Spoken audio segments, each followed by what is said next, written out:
Isa na naman pong aerial views ang inyong matutunghayan ngayon guys na tinutugis yung tuna dito sa Pacific Ocean. Inuulit ko po, wala po kami sa Pilipinas.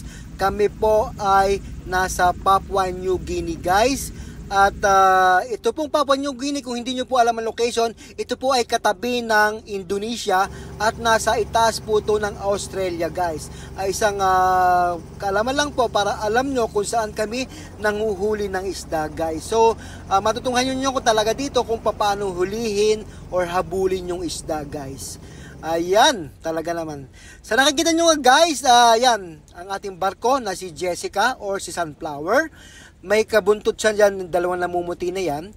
Sa taas namin yan, nasa 1.5 or almost 2,000 feet kami dyan kasi mas maganda pagka ganyang kataas ka. Kitang-kita mo yung mga isda o grupo ng isda mula dyan sa position mo hanggang 15 to 20 miles makikita mo habang ikaw ay lumilipad. Lalo na kung maliwanag ang kaulapan at walang ulap na malalaki. Makikita mo ang isda kapag ganyang ka-altitude ka. Kaya kung habang pumoporma na ganyan, pumoporma na guys yan, habang pumoporma yan sa isang grupo or maraming grupo ng isda, ay minakita pa rin kami sa malapit na location. Halimbawa, mga 1 to 5 miles, pwede pa niyang takbuhin. So sa ngayon, medyo hapon na dyan, malapit na mag-sunset.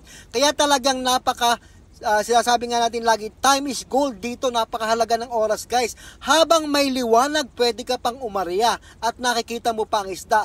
Pero pag dumilim na, hindi na po pwede guys kasi hindi mo nakikita ang paglutang ng isda. Kahit na may sonar ka, mas mahirap yon guys. Pero sa pagkakataong ito nga guys, wala kaming sonar. At sira ito, sabi ko nga doon sa isang vlog, bulag ang aming barko. Wala kaming nakikitang isda sa ilalim dahil ang ating sonar ay nasira. Dalawang sonar natin nasira, kaya naman parang pilay or bulag kami sa pangingisda dito sa Pacific Ocean.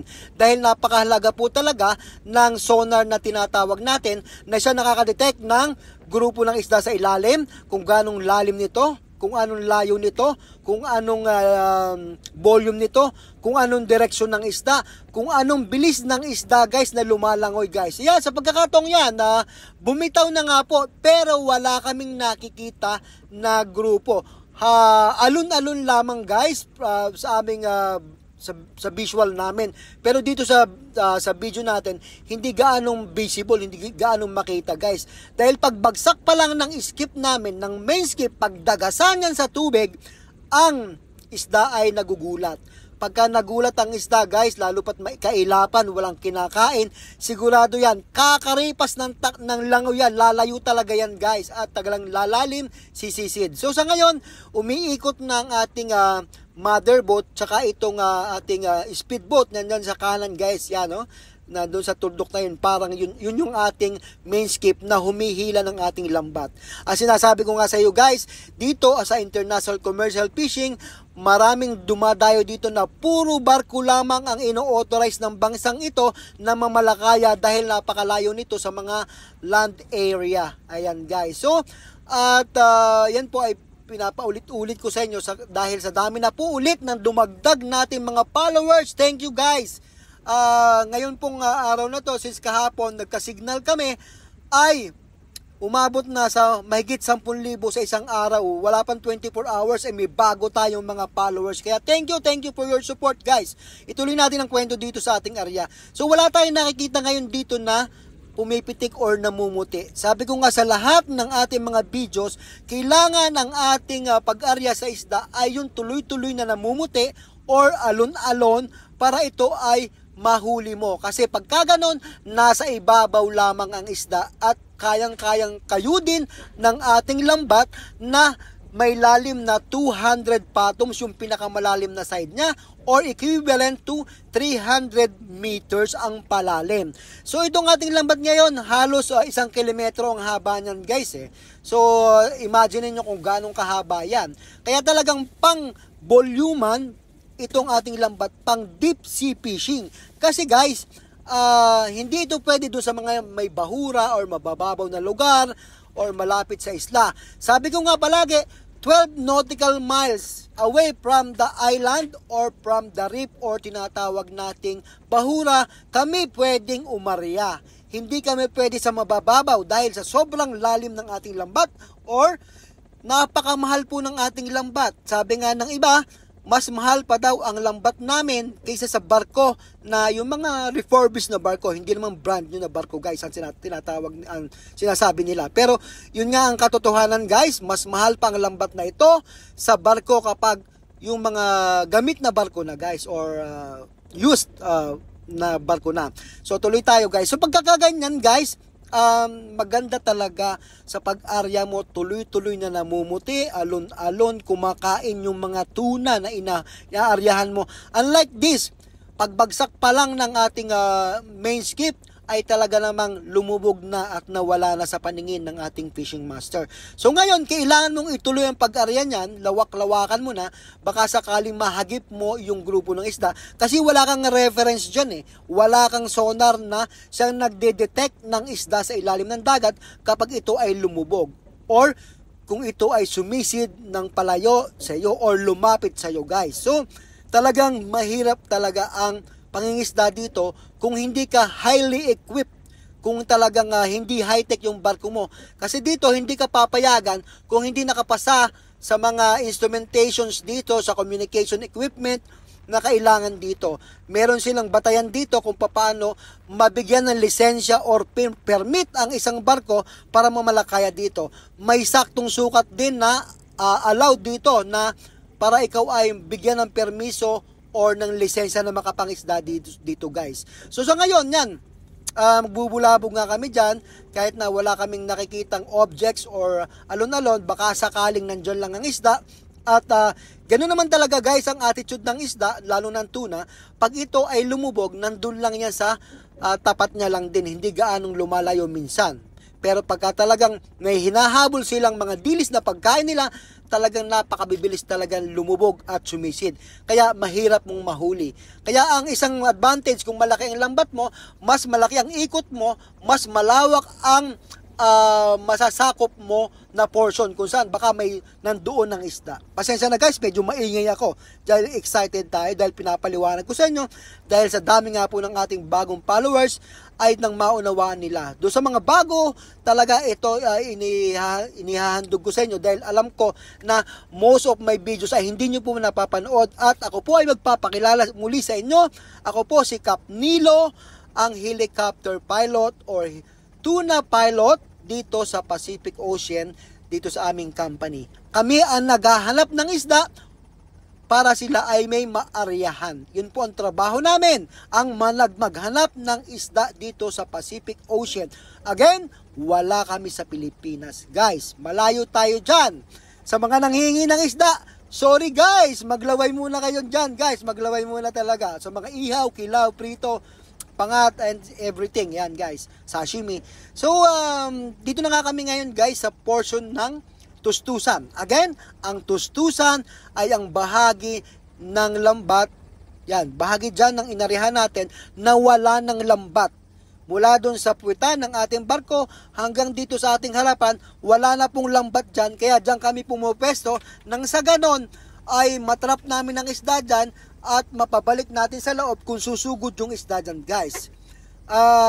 Kung saan gugwardyahan namin ng space na yan hanggang sa binibira yung kable palalim at para mag-zipper ang lambat guys. Ayan. So sa pagkakaroon yan guys, bago nga yung kasama kong piloto, yan, tinuturuan ko pa nga siya kung paano gagawin niya, kung saan siya pupwesto at ano ang dapat harapat niya, kung saan ang direksyon ng hangin. So guys, ganon.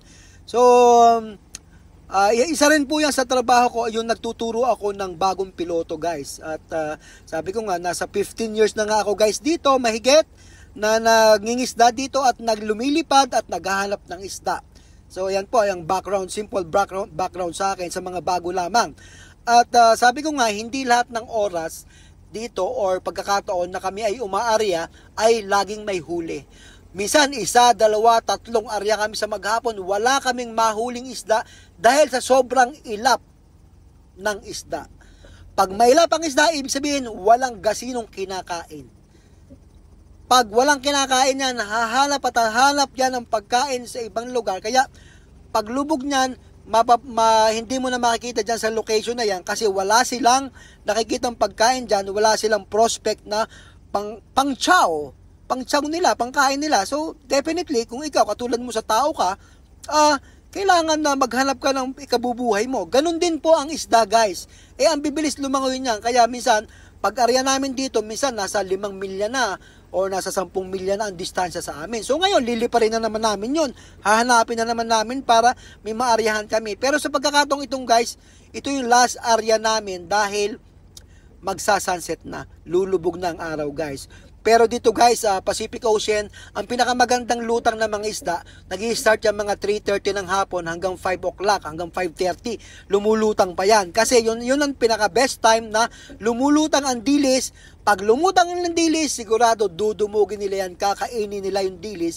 Kaya, ikaw naman na gusto mong mahuli yung tuna, yun ang pinaka-the best time na hanapin mo sila. So, during that time nga, mga 3 o'clock, lumakalipad pa ako hanggang 5 o'clock, lumilipad pa ako guys, para makapaghanap habang may liwanag pa. Kasi yung talagang ano namin dito is habang may liwanag, may pag-asa. Ayan guys. So, ayan nga, medyo ang kuha ng ating video medyo makulimlim, kaya hindi ganong clear. At parang naging iba yung setting ng aking iPhone dito, camera ko. So, ayan guys, patuloy kami nagbubulabog dyan hanggang sa mag-zipper yan. At tinitingnan namin dyan, paikot, kung meron pumipisik or alon-alon sa loob. At ganun din sa labas. Kasi pagka ganyan guys, 50-50 yan eh. Wala kaming nakikitang objects or pumipisik man o isda dyan sa loob. Kaya sabi lagi natin, hope for the best. Laging wag mawawala ng pag-asa.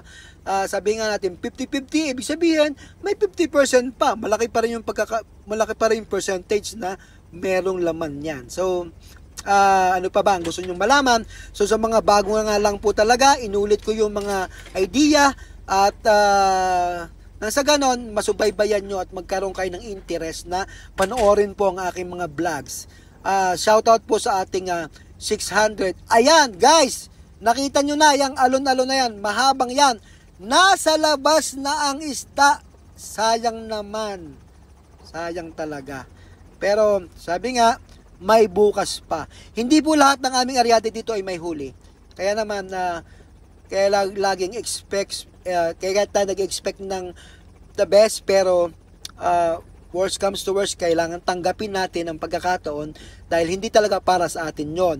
Hindi yan bibigay ni Lord sa atin kasi hindi pa siguro ito ang tamang araw para ibigay sa atin yung grasya na yan. Ibig sabihin, kailangan pa natin magsikap. Ayan, ang aking piloto guys, bata pang bata, nasa single pa yan, bahala kayo.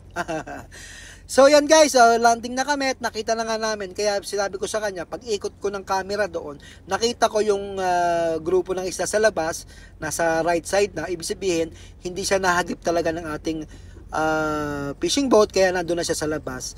So nung nakita ko, sabi ko landing na tayo, useless na magbubulabog tayo dito, sayang ang ating gasolina, kaya bumaba na kami guys.